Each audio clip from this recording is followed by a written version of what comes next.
Next question पे move on करते हैं। सो इस क्वेश्चन में आपके पास क्या गिवन है, माइनस इन्फिनिटी से इन्फिनिटी ई की power x upon 1 plus e की पावर 2x। कुछ स्टेप्स इसमें डायरेक्ट कर रखे हैं, हम उन स्टेप्स को इलेबोरेट करेंगे ताकि वो इजीली समझ आ जाएं। फाइनली इन्होंने क्या किया हुआ है कि इस इंटीग्रल को ब्रेकआउट किया हुआ है माइनस इन्फिनिटी से जीरो और जीरो से इन्फिनिटी के बीच में। सो सबसे पहले हम इसे I1 कंसिडर करते हैं, I1 इंटीग्रल, और इसे I2 इंटीग्रल कंसिडर करते हैं।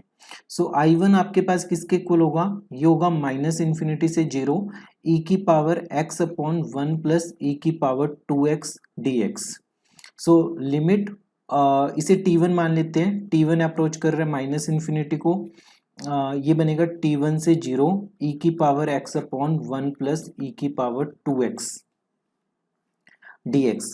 राइट, नेक्स्ट स्टेप में ये इंपॉर्टेंट होने वाला है कि हमने e की पावर x को मान लेते हैं z, देन e की पावर x dx किसके इक्वल हो जाएगा, dz के इक्वल हो जाएगा।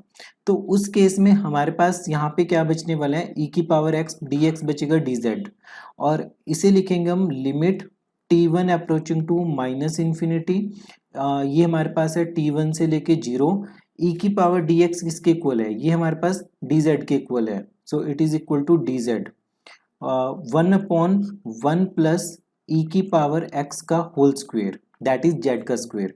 सो ये हमारे पास बचा limit t1 approaching to minus infinity integral t1 से zero dz 1 upon 1 plus z का स्क्वेयर। तो ये हमारे पास बनेगा टेंजेंट इनवर्स z, और लिमिट्स क्या होंगी t1 से लेके zero, limit t1 approaching to minus infinity. Finally इसमें हमने पुट किया टेंजेंट इनवर्स z की वैल्यू पुट की e की पावर x, और ये t1 से जीरो है, राइट, और ये हमारे पास बनेगा limit t1 approaching to minus infinity tangent inverse e की power zero, that is tangent inverse 1 minus tangent inverse e की पावर t1। ठीक है, t1 किसको अप्रोच कर रहे हैं, माइनस इन्फिनिटी को। सो आपके पास क्या होगा, e की पावर t1 आपके पास बेसिकली जीरो पे अप्रोच करेगा, तो ये नंबर आपके पास किसको अप्रोच कर रहे हैं, जीरो को अप्रोच कर रहे हैं, और टेंजेंट इनवर्स जीरो किसके इक्वल हो जाएगा, ये होल नंबर आपके पास जीरो के इक्वल हो जाएगा। फाइनली टेंजेंट इनवर्स 1 की वैल्यू किसके इक्वल होगी, tangent inverse tangent pi by 4, तो ये आपके पास बनेगी पाई बाय 4 के इक्वल। ठीक है, तो जो फर्स्ट इंटीग्रल था, फर्स्ट इंटीग्रल की वैल्यू आपके पास पाई बाय 4 देखने को मिल रही है। सिमिलर लाइंस के ऊपर हम I2 को सॉल्व करेंगे, I2 में आपके पास बेसिकली वैल्यू किसके इक्वल होगी, पाई बाय 4 के इक्वल होगी। जो I2 है आपके पास, इसका आंसर भी किसके इक्वल होगा, पाई बाय 4 के इक्वल होगा। फाइनली जो I है आपके पास, I का आंसर किसके इक्वल होगा, pi by 4 plus pi by 4, that is equal to pi by 2। Important चीज ये है कि अगर आप PU OCET का पेपर देते हो MSc एंट्रेंस के लिए, वैसे पेपर में ऐसे क्वेश्चंस आपके पास डायरेक्ट पूछे जाते हैं। ठीक है, डायरेक्ट पूछे जाते हैं, उनमें ऑप्शंस होते हैं पाई बाय 2, पाई बाय 4, जीरो और पाई, तो बहुत बेसिक से क्वेश्चन होते हैं। इन क्वेश्चंस की इतनी प्रैक्टिस कर लीजिए कि आपको आंसर याद हो जाए। सो इसका आंसर पाई बाय 2 है। नेक्स्ट अगर हम मूव ऑन करें नेक्स्ट क्वेश्चन के ऊपर, क्वेश्चन आपके पास दिया हुआ है minus infinity to infinity 1 plus x upon 1 plus x का स्क्वेयर dx, राइट। सो इस क्वेश्चन में हम क्या करेंगे, इस क्वेश्चन में हम लिखेंगे minus infinity to zero 1 upon 1 plus x square dx, plus ये आपके पास जाएगा जीरो से infinity x upon 1 plus x square dx। तो आपके पास आपने स्प्लिट करके दो इंटीग्रल्स लिख दिए।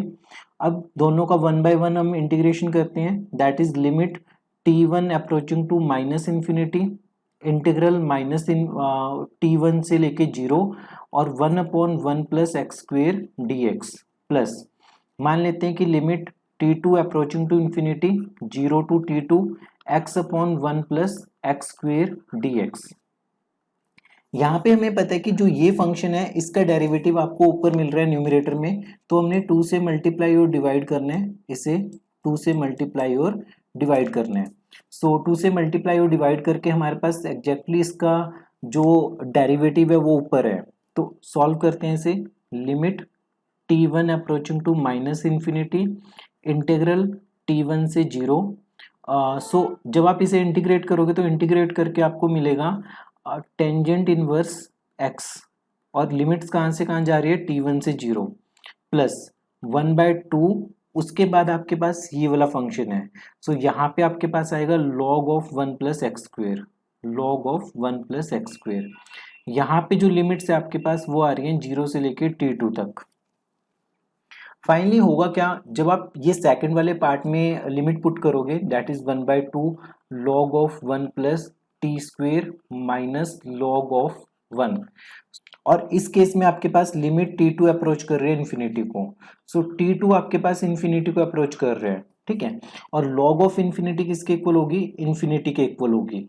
तो ये जो सेकंड वाला आपके पास इंटीग्रल है ये डाइवर्ज कर रहे हैं और अगर ये डाइवर्ज कर रहे हैं तो पूरा का पूरा इंटीग्रल आपके पास क्या होगा डाइवर्जेंट होगा।